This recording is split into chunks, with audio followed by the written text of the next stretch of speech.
welcome back to the Villa Filler. We're here with Heart of the Holte. I'm joined with my good friend Dan Wiseman. How you doing, mate?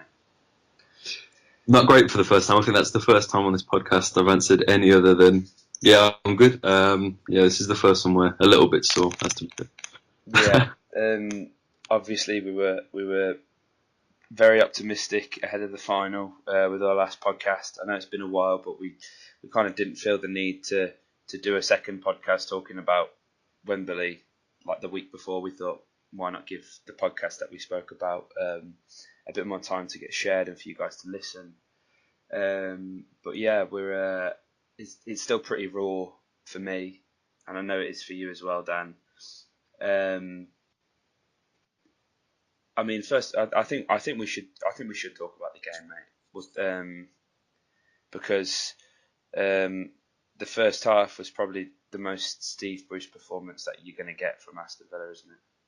Yeah, I think ultimately, and unfortunately, that's what let us down. I don't think it was individual performance. I can't blame any individuals in particular. I think it was just tactics. I think the goal is unfortunately a product of what comes when you sit that deep with Villa, because we haven't got very much pace in the side. To sit that deep, eventually, with Fulham shifting the ball around that quickly, the gaps were going to be created, and all it took was, they've got real quality in that team, and all it took was one bit of that quality in Tom Canning to exploit one of the openings, and unfortunately, in a game where I don't think anyone was expecting it to be very high scoring, it's proved fatal. Yeah, I mean, look, we can sit here and moan about it as much as we want, but Fulham over the season have been the better team, and for me, although it's disappointing losing the final, we did all we could in the second half.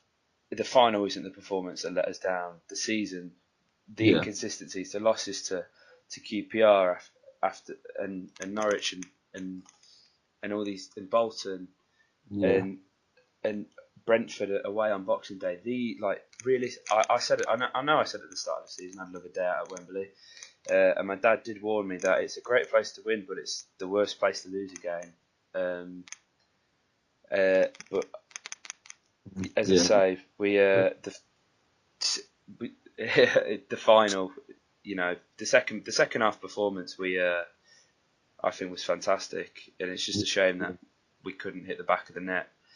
I think we've both said before this, like on and off recording, that it would be typical Aston Villa to either just turn up on the day and dominate, or to bottle it and lose. Yeah. Yeah. That's the problem, isn't it? I don't think any Villa fans, and it has been nice to be fair, I haven't seen too much stick towards Fulham, and I like, although I don't think many other opposition fans have been so gracious in defeat at points. They've definitely had the better season, deserve over us completely to be in the Premier League. That was the only thing. If Villa had won that game, it would have been daylight robbery. Yeah, really. If we're comparing our two seasons, if we'd gone up, because we had the automatic spots at one point and we let them go. And if you do that, you will get punished and you don't deserve to go up. And that's the problem. As you talked about, it was those inconsistencies. The likes of Norwich, Bolton, QPR. Those games have let us down ultimately, and that's the difference. I mean, Fulham win those games, and they showed throughout the season that they can just. They were everything that we weren't in terms of consistency, and you have to give them the credit for that. I have to admit, I didn't think they were particularly outstanding at Wembley. It wasn't the Fulham team that I was fearing. I thought they were definitely there for the taking. But isn't that what's frustrating? Yeah, that's the problem, isn't it? Yeah. It's because I don't think any Villa fan really could walk away from Wembley knowing we'd lost with any real regrets if we'd put everything onto the pitch. And at the end of the day, we'd just been beaten by an ultimately better side. Hence why I think when you look at the losses to Man United, Chelsea, Arsenal over recent years at Wembley, although it's a different calibre of team, we walked away from that. We can't really complain. We've been beaten by the better team on the day. But it wasn't like that on Saturday. I walked away bitterly disappointed because I saw the Villa team that showed up in the second half compared to the team that showed up in the first half. And how many times have we said that about Villa Yeah, in the past couple of seasons? If we'd have played like we did in the second half and the first half, it would have been a completely different game. it would have, mate. Almost, it's almost as if it's the opposite of the Martin O'Neill days. Because, Mm. well, I mean, sometimes we start off very well, but usually, um, but I don't know. Yeah. I'd like to know what Bruce said to the players before this game, because before this, hearing Jukanovic's Mm. they're old and slow. He's literally just got and proved their point. And as you say, mate, the better side did go up. We can't.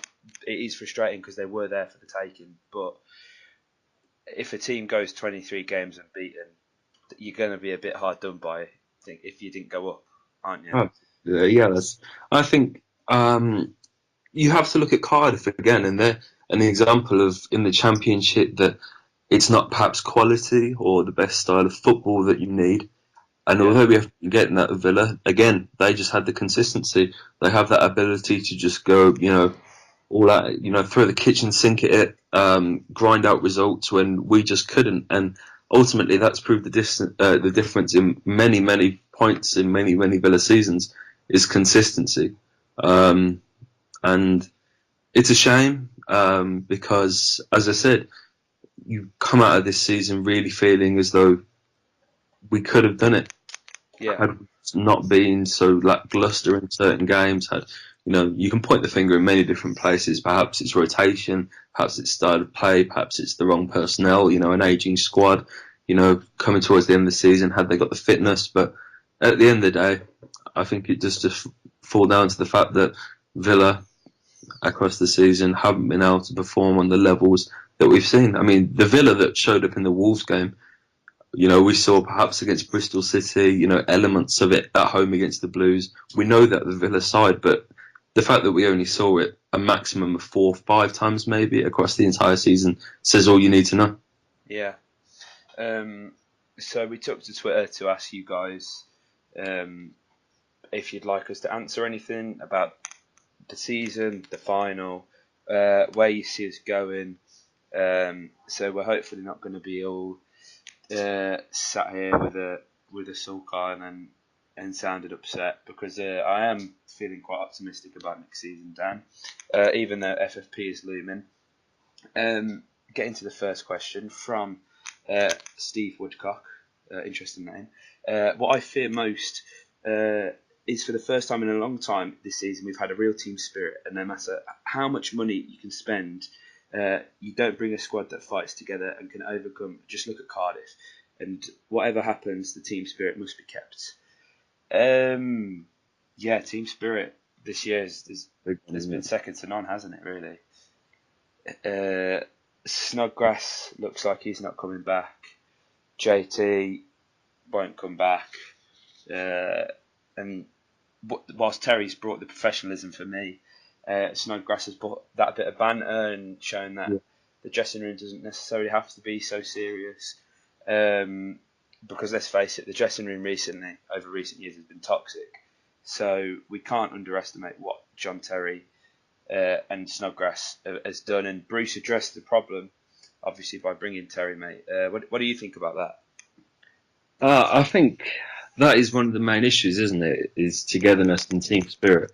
Because I think everyone has fallen in love with this Villa team. I don't think many other Villa teams in the past, in terms of the 11s, would have perhaps got the sympathy that this Villa team has gotten in terms of, as we were speaking about before, the lack of consistency. Because I think if you look at the figures in it, Snodgrass, as you said, I love the guy. He frustrates me infinitely at times because he has been. Again, I keep using the word consistency, but it's something that Snodgrass has lacked across the season. But as you said, he's brought a real smiling face to the Villa. I love the stuff he's done for the Villa. He's a lone player that plays like he's been there 15 years. Yeah. He has been incredible. JT as well. This is the first Villa team that I genuinely have love and affection for, and hasn't been that way for ages. It really hasn't. I've hated Villa teams in the past, and especially individual players. But no, team spirit is a massive factor in any team. I'm hoping though that the experience will continue that. though I think with results like this, you can either draw inspiration from it, or you can just completely capitulate and turn off. And I hope that the young lads especially can see this, realise that they have an opportunity to be the rebuilding of Aston Villa, and bring a real sense of confidence and togetherness into the team, and carry on that momentum, not in terms of the actual results of the first team, but just in terms of the way that it operates and how they go about their business, because they always seem like they are a great bunch of friends above all else, and it's good to see a Villa team like that, isn't it? Yeah, definitely, mate. One thing I've said, I think the timing of this tweet may have been a bit poor, because I had a few people be like, "Oh, you're tin pot." But after we won the 4-0 at Ipswich, and I felt this all season. In fairness, I tweeted saying I feel like we've got our club back, and I do firmly believe that. Going down Villa Park over the past few years has been very hard for everyone. But regardless, I'm going and I'm having a great time. And I think if we went up, now probably wasn't the right time for this team. I mean, for Aston Villa, it was crucial that we went up. But this team in the Premier League, when we're talking about Wolves and Fulham going up, do you know what I mean? Although obviously we've got bigger fish to fry in terms of avoiding FFP and whatnot. I'm hoping that we can keep this wholesome feeling that I know I've got, and I know other people have got around the club from this season. Absolutely. This is an interesting one. No more don't look back in anger. Switch from being the Premier League team in the Championship mentality to the big Championship team. It's just preparing for life in the Championship, mate, isn't it, really? Yeah, I think the Villa now is... You can look at it one or two ways, you really can. And I saw a Leeds fan on Twitter put up a tweet comparing, the decline of Leeds to the decline of Villa. And at the moment, it's been very similar. Obviously, they went down, lost the playoff final. They were relegated to League One.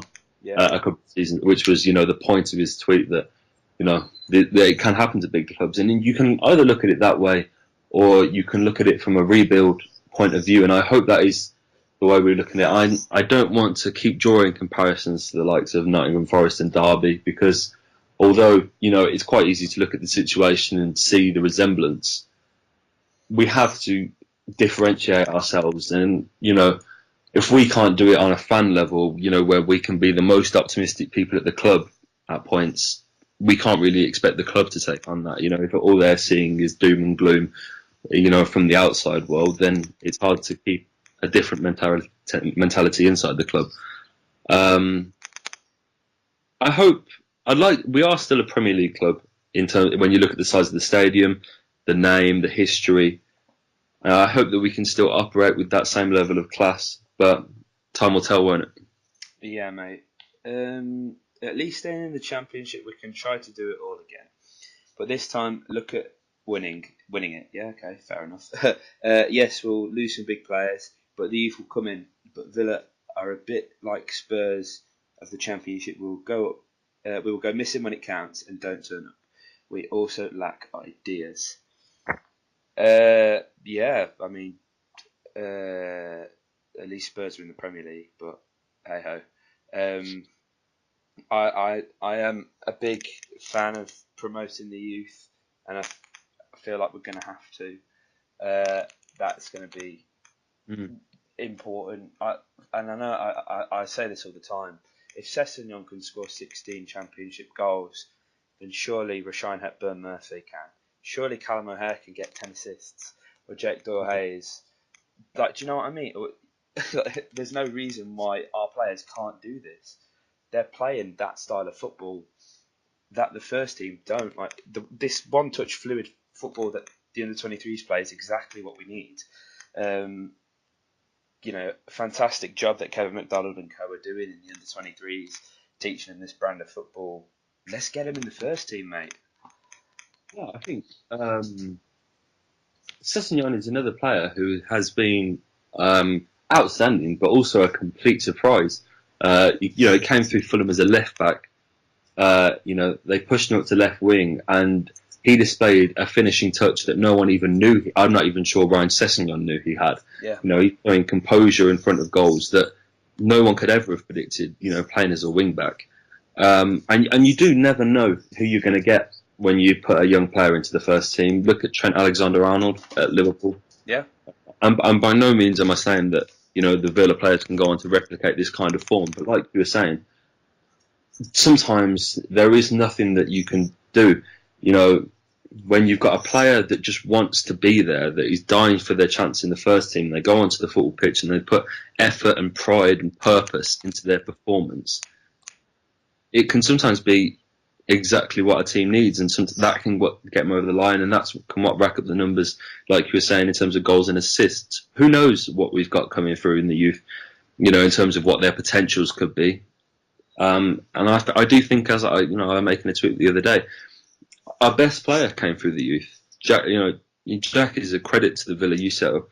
Andre Green on his day as well can be one of the best players on the pitch just because he's young and exciting. And the more of that gets into the first team, the better, surely. Yeah. One thing about tweets, mate, was your tweet the other day. Were you trying to get a bit of bite with that? Yeah. Well, I do. There were. I have some opinions about the Villa, and as I was making that point earlier, I do love this first team, but I do think that it is without its flaws, and there has been a lot of aspects which I think that perhaps the personalities of Snodgrass and the likes has perhaps turned us away from at the Villa. But I suppose that's for another day, isn't it? Definitely, mate. All positivity on this podcast, mate. All positivity. Yeah, we should call ourselves Heart of the Positivity. There we go. Yeah. Rename, rebrand. One goal in 3 playoff games is all that really needs to be said. Yeah, I mean, look, as I've said before, I like Steve Bruce. I'm not one for chopping and changing, but boy, does he have to come with the times. He has to change. Yeah. One goal in 3 games, and 2 of them games we played against the same team. So surely could figure out a way to score in one of them. But as much as we were frustrated that we sat back in the first half, let's be real. I think we all actually expected that. What we didn't expect was Fulham's performance. Yeah. I expected to sit back and play defensive. I just perhaps didn't expect the extent to which we would. Yeah. Even when we got the ball, we didn't like we had any interest in even getting out our half remotely. But have we all season? No, and that's the problem. I like you believe in sticking with a manager, and I've got no issue with keeping Steve Bruce. I like the guy. He certainly knows what it means to be at Aston Villa. He's an experienced face, which if we've got a lot of youth coming into the side over the next couple of years, could be extremely vital. But he needs to change his style of football. Steve Bruce is a dinosaur. I'll be the first one to admit that. His ways could get you up in the Championship 10, 15 years ago. Because that's the way it was played. But now, if you look at the best teams, in the Championships, your Wolves, your Fulhams, they all play on the deck, quick attacking football. And if Steve goes away over the summer, has a rethink about his tactics, and comes back next season with a different game plan, I've got no problem in keeping Steve Bruce whatsoever. In fact, I'd be all the more for him. But I can't see how the Villa team going forward is going to get any better playing the same kind of football.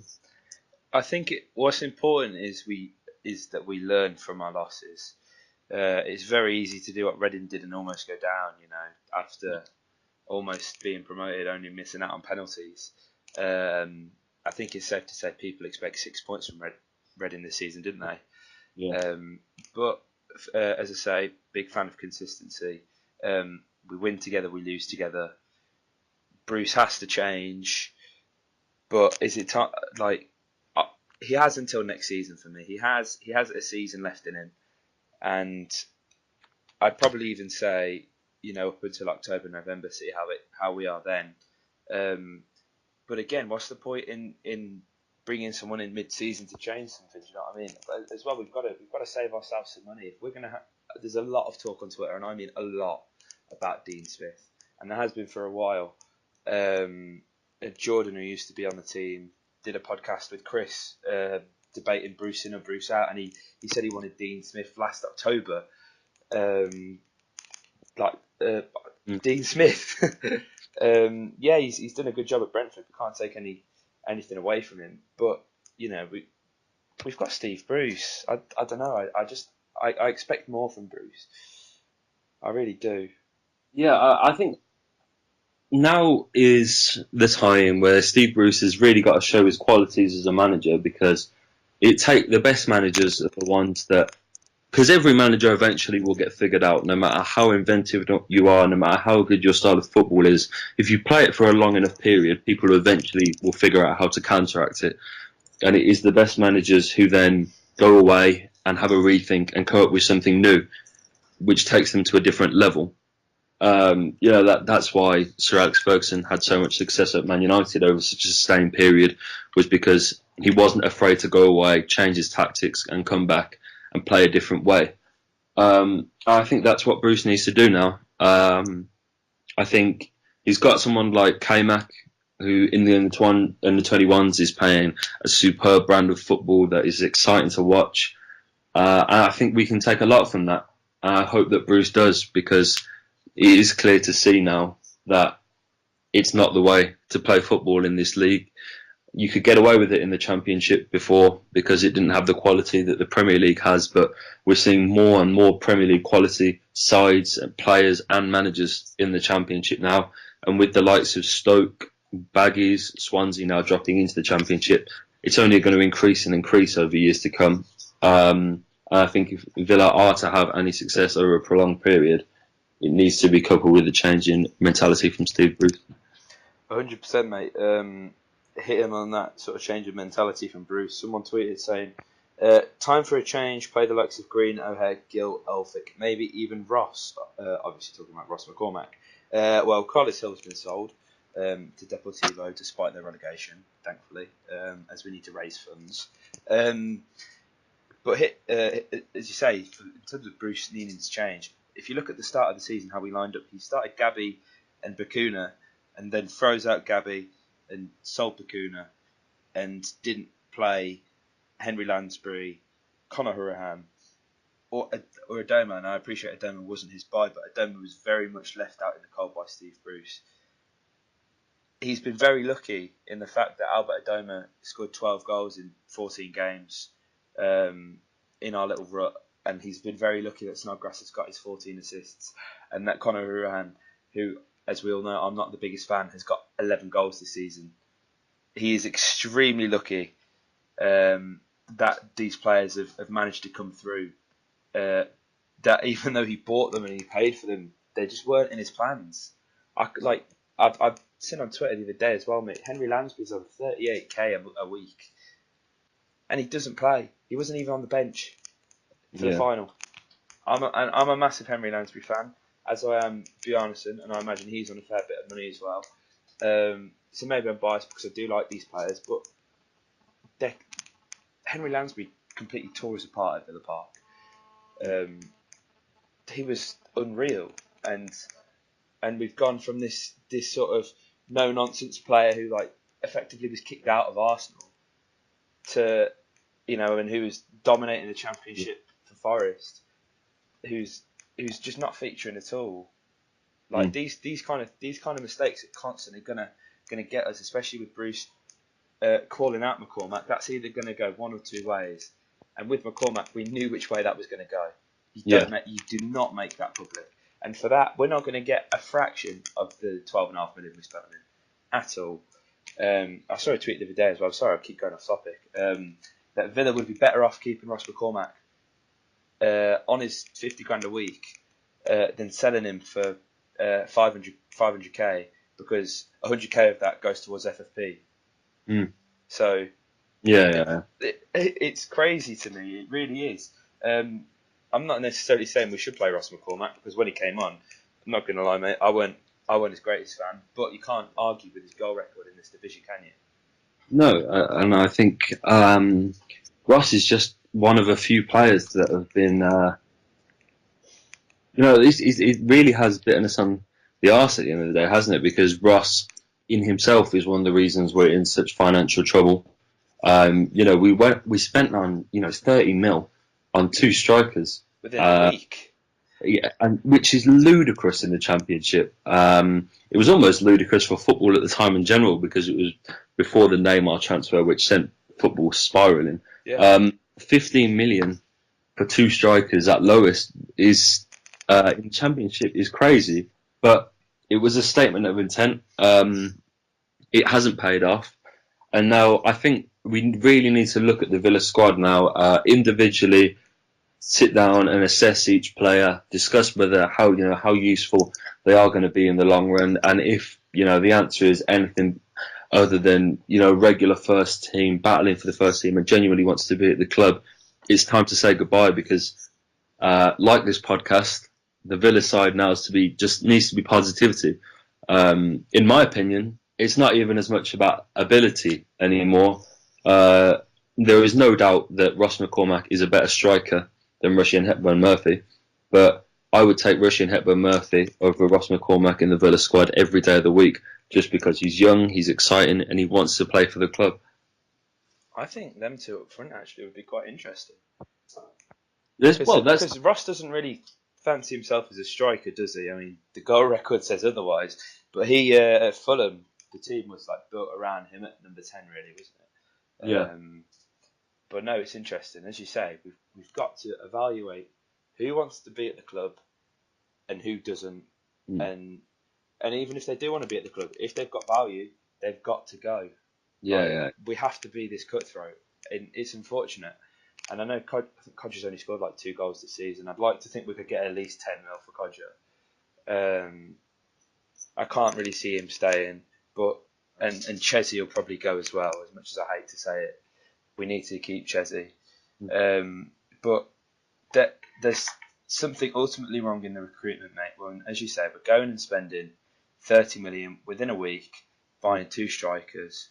And I remember at the time when we bought Jonathan Codger, I was in the airport actually, and my dad said, "Why the hell have we just bought Codger?" And obviously, for him keeping us up the last season, we've been very grateful. Now we're asking, why the fuck did we pay that much for Ross McCormack?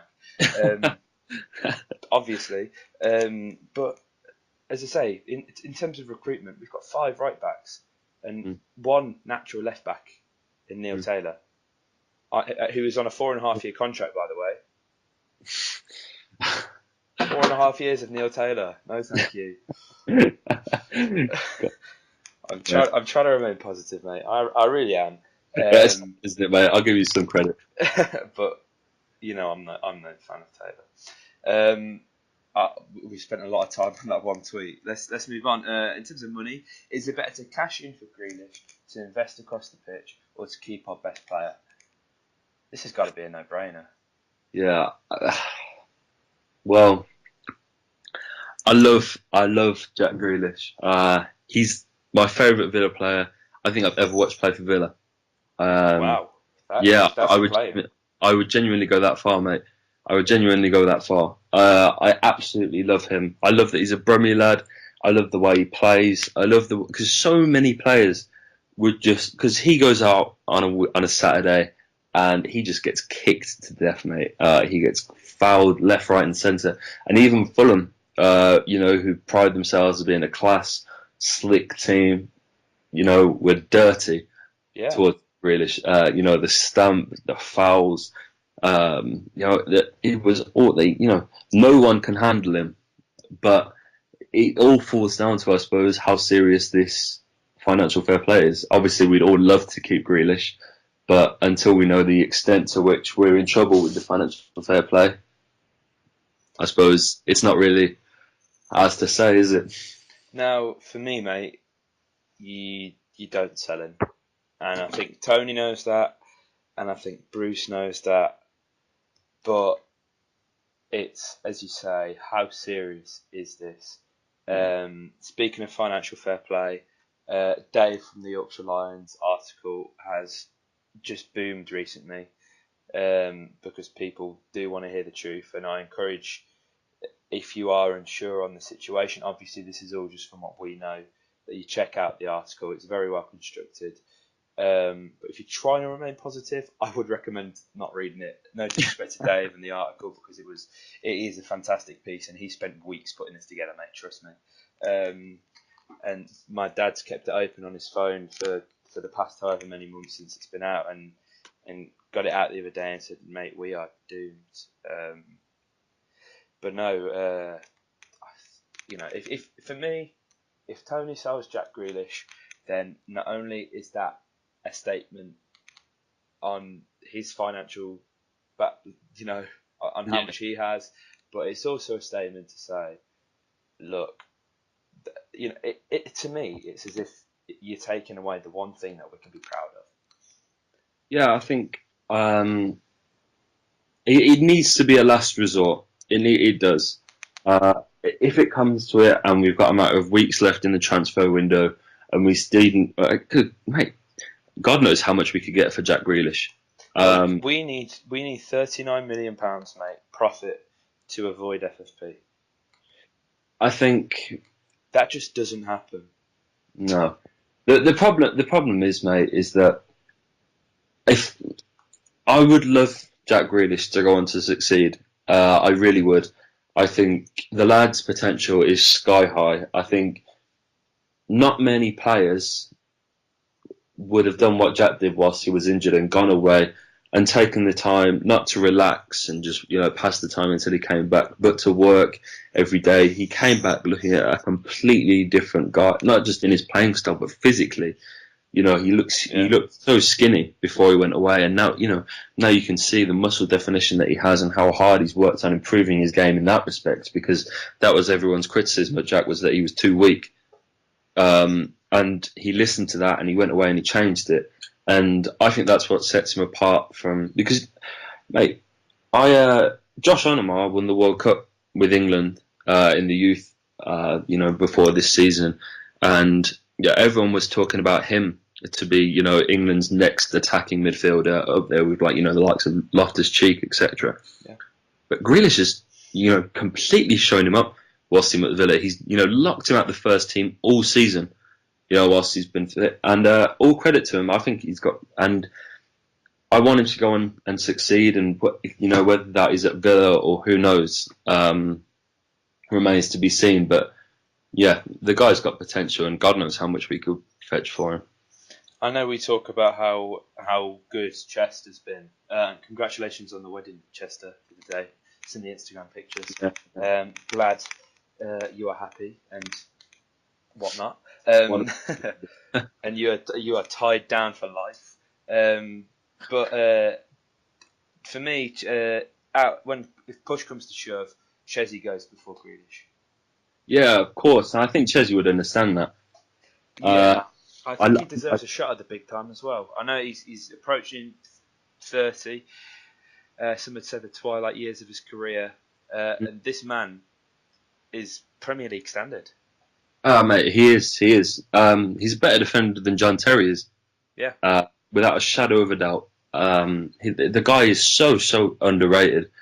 Look at what he did at the Euros a couple of seasons ago. Even then, he was performing at such high standards. And if you're good enough to play at European Championship semi-final level, then you're good enough to play in the Premier League. Of course.